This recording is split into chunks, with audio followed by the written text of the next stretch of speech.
In this video, we're going to talk about OSI model, stands for Open System Interconnection Model. The OSI model tells us how the data transmission happens between source computer and the destination computer.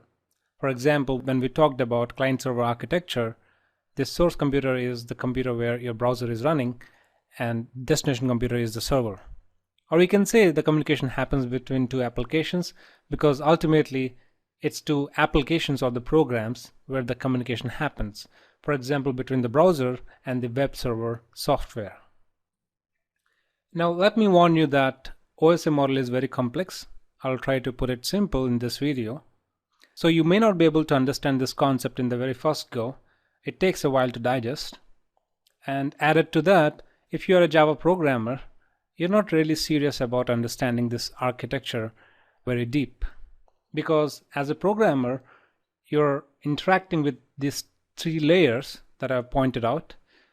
And rest of the layers is majorly meant for network admins who want to find and fix the problems in the network. For example, if there is some problem with the, say, a router, then they say there's a problem with the layer 3 of the OSI model, the network layer. But anyway, let's take a look at this. Just consider this video to be a bonus video. You don't really need to know very deep, but definitely it's always good to know. In fact, this is one of the basic concepts of networking. Hence, for the completeness of this chapter, I'm going to explain this as well. So first of all, we have some data that needs to be sent from this computer to this computer. The application program could be an application like a Facebook or say YouTube or whatever, the application that runs on the browser. And all the softwares or applications like browsers or Skype or an FTP client, all such kind of softwares or applications that help the user transmit the data will all fall under this application layer. Let's move on to the presentation layer. The presentation layer is kind of like an enabler for application layer to interact with the rest of the world. The presentation layer will do formatting.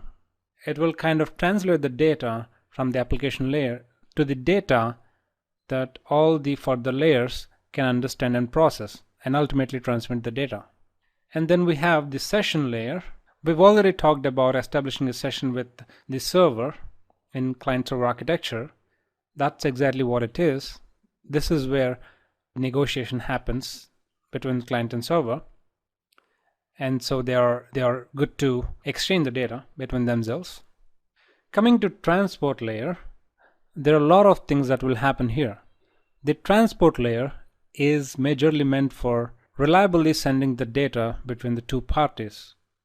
When we talked about TCP protocol, we've talked about the error correction. For example, if one of the packets is missing, the server is going to ask for it and client is going to resend it and vice versa.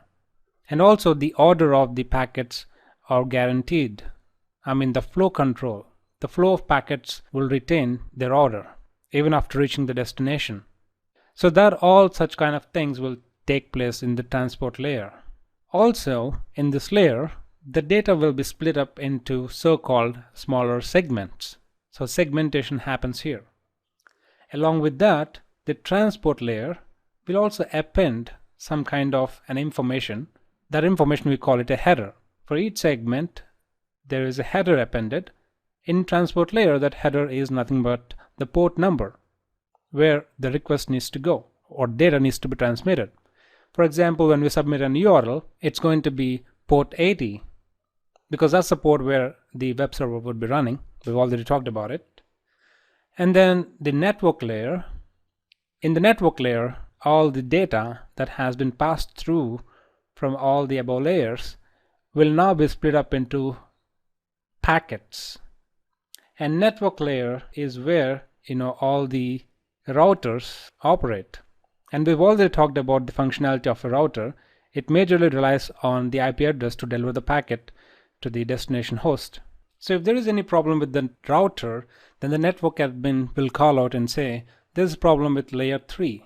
And moreover, network layer will also append the IP address as a header. Now let's move on to the data link layer. In data link layer, this is where all the switches operate. And when I say switches, switches majorly transmit data based on the MAC address. And that's exactly the header which gets added in the data link layer. It appends the MAC address of the destination host. And it is in this layer all the data or the packets will be packed into so-called a frame. It's like you're sending a courier, and that courier would constitute multiple packets in it, if you understand it that way. And then lastly, the physical layer, which is majorly responsible for putting all the data into the network, and using the bandwidth the data will be transmitted over the network cables, fiber optics, routers or whatever. And the packets of data will then get transmitted over the cables. Ultimately it would reach the destination. Now so far whatever we have done so far is called encapsulation. Why is it called encapsulation? Because as the data traverses through all these layers down the line, it is appending some kind of a header in each and every layer. So ultimately we're encapsulating the data with header information to reliably deliver it to the destination. And on the receiving end, what happens is the opposite. As and when it goes these layers from bottom to top, it's going to decapsulate. In data link layer, it's going to read the MAC address and it's going to get rid of that header and pass it on to the network layer. We'll make use of the IP address and it will detach that IP address because it's no longer needed. Similarly, in transport layer, it figures out the port number where the data needs to be transmitted. Ultimately, it will end up in that application. And this is just one step. Again, if the server responds back with something, the entire process happens. Encapsulation and then again decapsulation. So by the time it reaches the destination, it is again the same raw data. So that's basically the OSI model. And like I've mentioned, if you're a Java programmer, these are the three layers you would majorly work on. And you're least bothered about the rest of the layers. You're not bothered about routers, switches, how the packets are sent, etc. That's a headache of a network admin. But it's always good to have some idea on this. So you would majorly work on protocols like HTTP, FTP, file transfer protocol, we've already talked about it. And SMTP, for instance, simple mail transfer protocol, helps us to send mails electronically. So all these protocols help the user interact with the network. They all come in these top three layers. And in transport layer, things like TCP and UDP protocols will come into picture. We've already talked about it.